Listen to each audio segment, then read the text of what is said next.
ልጁን ተውት። ምን ያርጋችሁ ከዚህ በላይ? ህይወቴን ልኑር ነው ያለው አይደል እንዴ?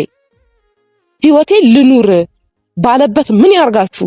ልጁ ደርሷል። እናንተ ህይወት እያንዳንዳችሁ አሁን ዙሪያው ላይ እንትን የምትሉ የናንተ ህይወት ከማቅናት ውጪ የናንተ ነገር ከማስተካከል ውጪ ምን ያደረገው ነገር አለ? ለናንተ በምን ደርሶባችኋል? ለምንድነው ማትተውት? ለምን ህይወቱን እንዲኖር አትፈቅዱለትም? በቃ ተውት፣ ከህይወቱ ውጡ እንዴ! የራሳችሁን ህይወት ኑሩ፣ የራሳችሁን ላይፍ ኑሩ እንዴ! ምን ያርጋችሁ ልጁ? ግድ ወይ የሆነ ነገር ሆኖ ካላያችሁት ደስ አይላችሁም እንዴ? ወይ ራሱን የሆነ ነገር አርጎ ካላያችሁት ደስ አይላችሁም?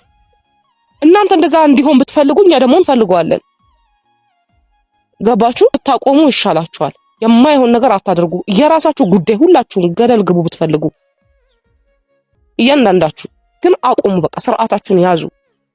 ይበቃችኋል። በቃ በፊት የተጫወታችሁበት የበፊት ህይወቱ ላይ የገባችሁ የተጫወተችሁበት ይበቃችኋል። እሺ ከዚህ ከዛ እያላችሁ ህይወቱን ምስቅልቅሉን ያወጣችሁበት ይበቃችኋል። ይበቃችኋል። እያንዳንዳችሁን አውቃችኋለሁ ምን እንደምታደርጉ ማለት ነው። እያንዳንዳችሁን ማላቃችሁ አይምሰላችሁ። ከስር መሰረታችሁ ነው እያንዳንዱን ነገር ማውቀው። ግን መናገር አልፈልግም እንደናንተ ወርጄ ማለት ነው። መናገር አልፈልግም። ስለዚህ አቁሙ። ስርዓታችሁን ያዙ ሁላችሁም ማለት ነው። ሁላችሁም በፊት የምታደርጉትን ሩታ ላይና አብርሃም ላይ የምታደርጉት ነገር ያኔ ይበቃችኋል። አሁን አቁሙ። ሲለምኑት የመጣ ነገር ጥሩ አይሆንም፣ ክብርን ያስጥላል። አብርሽ ለናንተ እንዲህ ነው?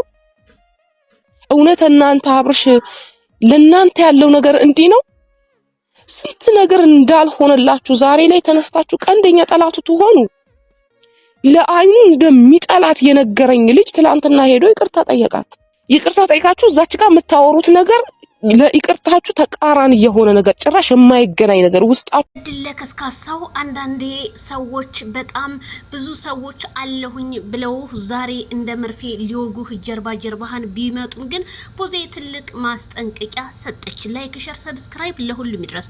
ቡዜ ጸጉሯ ተቆመ ፍሩ ብያለሁኝ። ምክንያቱም ዛሬ ቡዜ በጣም ተናዳ ነው የመጣችው። ምክንያቱም ማይክል ጃክሰን ህይወቱን እየበጠበጡና እንዲሁም አላስፈላጊ ነገሮችን በሶሻል ሚዲያና በቲክቶክ እየተናገሩ መሆኑን ቡዜ በጣም ወንድሜን አትንኩት፣ እሱ ዝምተኛ ስለሆነ እንጂ ዝምታውን ግን ከሰበረ ማንም ሰው ማይክል ጃክሰንን አይደርስበትም ስትል ቡዜ አሳወቀች። ታዲያ የቡዛ ዛሬ ጸጉሯ አቁማ በመንጣቷ እኔ ራሱ ደንግጫለሁ። ካልዳነ የሞት ነው የምላችሁ ቡዜ። አዎ እውነት ነው። ምክንያቱም አብርሃም በጣም ብዙ ሰው ለውጧል። ግን እድለቢሱ ከርታታ ወንድሜ ዛሬ ማንም የሚያመሰግነው ሰው ሳይሆን ያለው አብርሃምን የሚተችና የሚረግ ነገር ነው። ምክንያቱም አብርሃም መልካም ሰርቶ ሲመጣ መልካም ሰራ ብለው ለአንድ ቀን ሸበል ገዳም ይላሉ፣ በሁለተኛው ቀን ደግሞ ማይክል ጃክሰን ይረገጣል። ይሄም የሚረገጥበት ምክንያቱ መልካምና መልካም ስራው ብቻ ነው። መልካም ስራው ተደብቆ ዛሬ መጥፎ ስራው በትንሽ ነገሮች እየገነኑ ይታወቃሉ። ታዲያ ማይክል ጃክሰን አሁንም ልብ መግዛት አለብህ። ጥላትክን ርቀ ወዳጅህን ቀርበ ብትኖር እንደኔ ምርጫ ይመስለኛል። ምክንያቱም አንድ ሰው በምርጫው ላይ ምርጫህን ካላስተካከልክ ማንም ሰው ገና እግሬ ተንጠለጠለ አልጋ ላይ ከፍ አድርጌ ብሎ ዛሬም ሰርቦ ይነሳል። ትናንትና የምናቃቸው እነ ፈረንጁ እነ ካሊ በስርህ ባንተ ዙሪያ የነበሩ ወንድሞቼ የምትላቸው የነበሩ ዛሬ አንተን ልክ እንደ መርፌ ጀርባህን እየተከተሉ ጀርባህን ለመውጋት ምንም ጥርጣሬ የለውም። አብሶ ወንድም ነኝ ተብዬ ኤፍሬም ምንም ወንድሙ ብትሆንም ይሄንን ያህል ሚዲያ ለማሰደብ አንተ ሰርጋለ ምናምን እያልክ ሙሾ እያሟሸ ስትመጣ አብርሃም ታደሰ ዛሬ በቲክቶክ ሲሰደብ ግን ወንድሙ እውነተኛ ወንድሙ ከሆንክ ትንሽ እንኳን አያምህም ወይ? ስለኔ ከዚሁ አሳስባለሁ። ምክንያቱም ከቤት ያልተቆነጠጠልኝ ውጭ ቢሄድ ምንም ያው እንዳልተቆነጠጠ ያስታውቃል የሚባለው ነገር ዛሬ አለ።